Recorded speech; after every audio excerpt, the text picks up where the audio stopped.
to speak today on me and myself and my friend Dr. Abadi on such an important topic, as you said before. In fact, I think, ladies and gentlemen, that today we should be very careful and humble when it comes to speak about counter-extremism or violent extremism all over the world. Unthinkable acts of violence are taking place everywhere in the world in this moment. In fact, atrocities which we witness leave us in a powerless bystander position.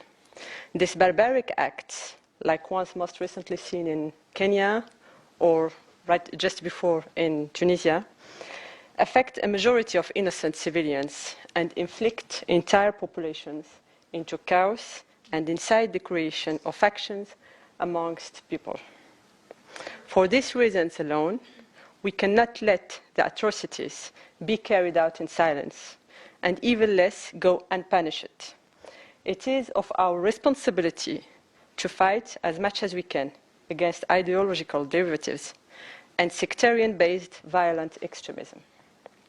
The world, and I weight my words, has to be conscious that the responsibility is globally shared. But is this enough to be conscious?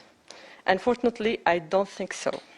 This phenomenon cannot be combated in a repressive way or through legislation alone or through state measures that do not take into account neither the regional nor the international environment.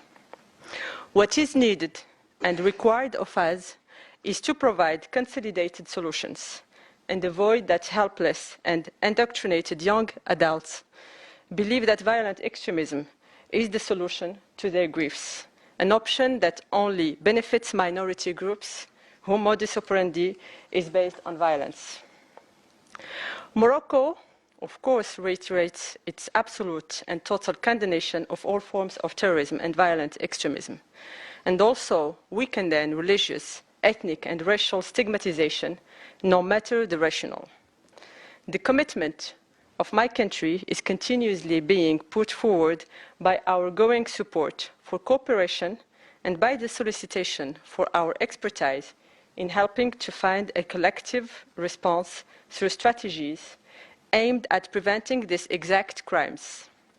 It is by attacking the root causes of this phenomenon that we will be able to contain the unacceptable magnitude it has reached. Morocco has initiated an unprecedented action plan called Rabat Plan of Action in October 2012 that prohibits the advocacy of national, racial or religious hatred, and is a plan that calls for the collective engagement for the promotion of tolerance. Within the framework of this action plan, FES, and Dr. Abadi will probably speak about it, will host on the 23rd and 24th of this month the first ever Religious Leaders Summit aimed at the prevention of incitement to discrimination, hostility or violence.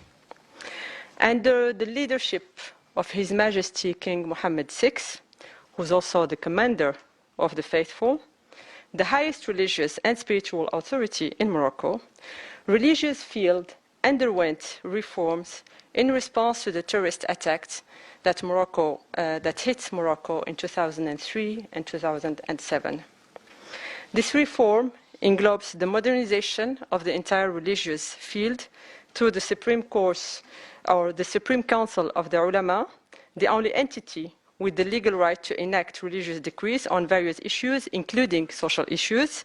Mosques, on the other hand, remain a place of worship and fall under the supervision of the Ministry of Religious Affairs or Ministry of Habus.